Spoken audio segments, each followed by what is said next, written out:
speaking is a very special guest, the long-serving Chief Minister, former Chief Minister of Jammu and Kashmir, and great national leader who's seen several winters and summers in Indian politics, Dr. Farooq Abdullah. Dr. Farooq Abdullah, thank you very much for joining me on Frankly Speaking tonight.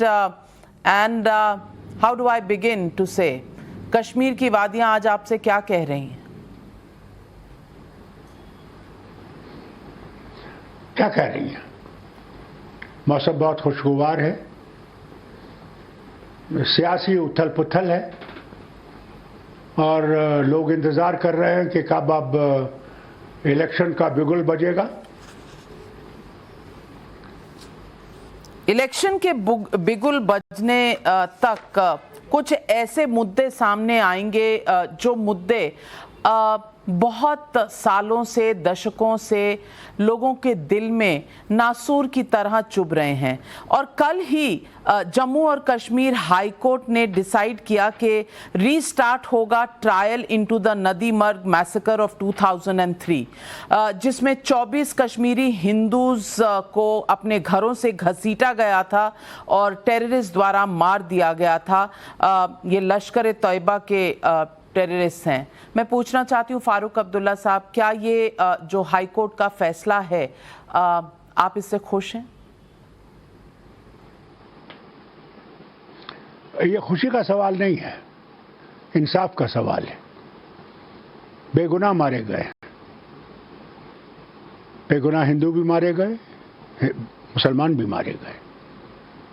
मेरी जमात के भी कई आला minister, party के MLAs, हमारे छोटे छोटे worker मारे गए। उन सबको इंसाफ चाहिए, उनके बच्चों को, उनके घर वालों को इंसाफ चाहिए। मैं तो ये खुश होता कि हाई कोर्ट सिर्फ इनका नाम नहीं लेता, बल्कि सब जो मारे गए हैं आतंकवाद से, उनके लिए भी सोचते और उनके लिए भी इस ट्रायल को बढ़ाते।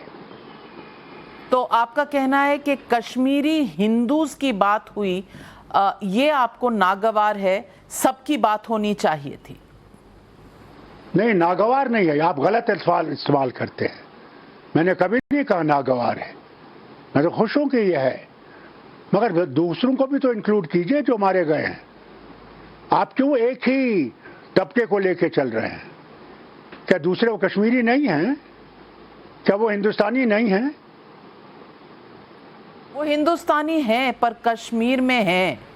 जो कश्मीरी हिंदू हैं उन्हें कश्मीर से निकाल दिया गया और 32 साल से वो इंतज़ार कर रहे हैं इंसाफ का, जो उन्हें आज तक कभी मिला ही नहीं। इसीलिए कश्मीरी हिंदूज़ की अगर बात होती है तो ये नहीं होता कि हम बाकियों की बात नहीं कर रहे, हम ये कह रहे हैं कि इनकी आहें, इनके रोने की सिसकियां किसी के कानों तक क्यों नहीं पहुंचती हैं?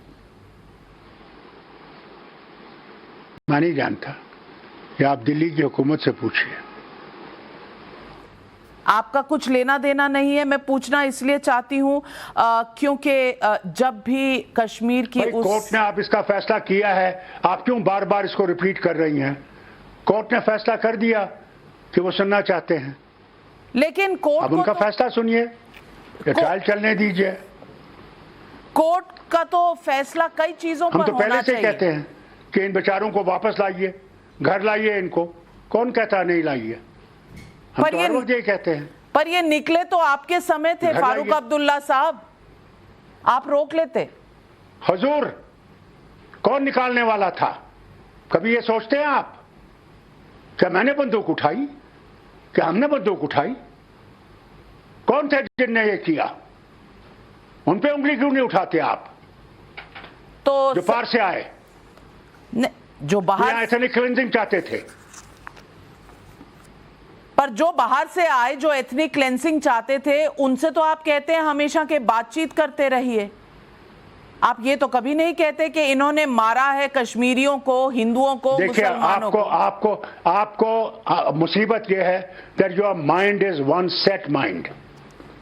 It is not only I saying that वो बात करें। अभी आपने वो इंटरव्यू सुना वायर पे, जो एक्स हमारे सबरवाल जो वहां पे हाई कमिश्नर थे, उनने इंटरव्यू दिया। वो इंटरव्यू पढ़िए और उसके बाद देखिए वो क्या कहते हैं। मैं बात करना चाहती हूँ फारूक अब्दुल्ला साहब, आप कहते हैं कि जो ये नहीं, एक्सोडस फारूक अब्दुल्ला से ऐसी बात मत करिए, मेहरबानी करके। मैं इंटरव्यू बंद कर दूंगा अगर आप ऐसी बात करती रहेंगी। क्यों? 1989 की जो किलिंग आप जख्मों को उखाड़ रही हैं, आप जख्मों को उखाड़ रही हैं। जिनके जख्म रिस रहे हैं 32 सालों से, उनके जख्मों का क्या? हम फारूक सबके अब्दुल्ला जख्म, साहब, हर कश्मीरी का जख्म। वो हिंदू हमारे भाई थे, कोई हमारे दुश्मन नहीं थे। हम उनके साथ पले हैं, पोसे हैं, जिए हैं, बैठे हैं, मरे और जिए हैं उनके साथ। मरे और जिए हैं अगर, तो मुझे ये बताइए, इतिहास आपसे पूछता है कि जब 3 हिंदू, टीकालाल टपलू, जस्टिस नीलाकांत गंजू, जब जर्नलिस्ट प्रेमनाथ भट्ट को शूट कर दिया था, और ये सितंबर 1989, अक्टूबर 1989, दिसंबर 1989 जब आप मुख्यमंत्री थे, तो आपने क्या? Interview for My interview is for asking about Kashmir.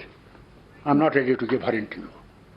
She is totally तो आप, one-sided BJP person. मैं बीजेपी की हूं, और कश्मीरी हिंदू किसके हैं? आपके नहीं है, आपके नहीं है फारूक अब्दुल्ला साहब। फारूक अब्दुल्ला साहब कश्मीर पे सवालों के जवाब नहीं देना चाहते, कश्मीरी हिंदुओं के सवालों के जवाब देना ही नहीं चाहते। मैं क्या कर सकती हूं? बड़ी कोशिश की कि कुछ जवाब मिल जाएं, some answers at least, but no, 3 questions, not even 3, maybe 1.5 question on Kashmiri Hindus and what happened to them. क्या हुआ था उनके साथ 1990 और 1989 में, और फारूक अब्दुल्ला साहब उठकर चले गए।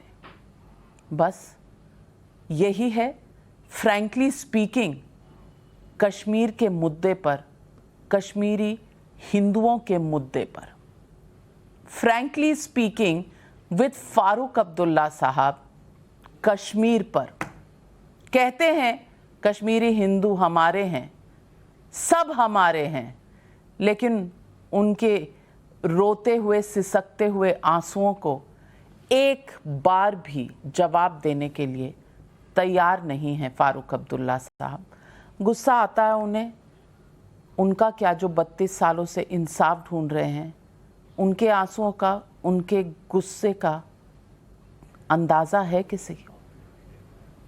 मैं छोड़ती हूँ ये आज पब्लिक और व्यूअर्स के ऊपर कि वो तय करें क्यों फारूक अब्दुल्ला साहब उठकर चले गए।